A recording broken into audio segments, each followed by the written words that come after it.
Hello everyone, good morning. দেখেন আমি সকাল সকাল কি নিয়ে বসে গেছি। দেখেন, পান্তা ভাত। আমার রাত্রে 2টা দিকে এত বেশি জিভে পানি এসে পড়তেছে, এত বেশি খাইতে ইচ্ছা করছে পান্তা ভাত। আমি দৌড়ে এসে ভাতের মধ্যে পানি দিয়ে তারপরে ঘুমাইছি।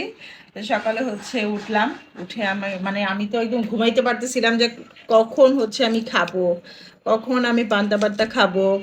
এই যে দেখেন, কাঁচামরিচটা এখন আমি ভেঙে নিব, সাথে আলু ভর্তা করছি। কি শান্তির খাবার!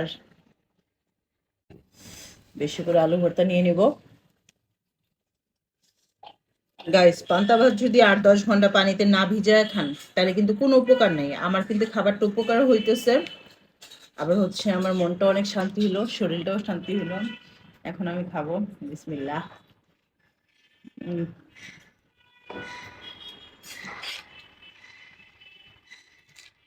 উম, ফাটাফাটি। উম,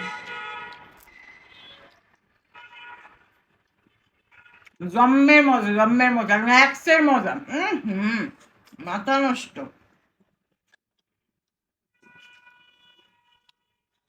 হুম। আল্লাহ হাফেজ গাইস, আগে খায়া নি, নাক ডুবে খায়া নি।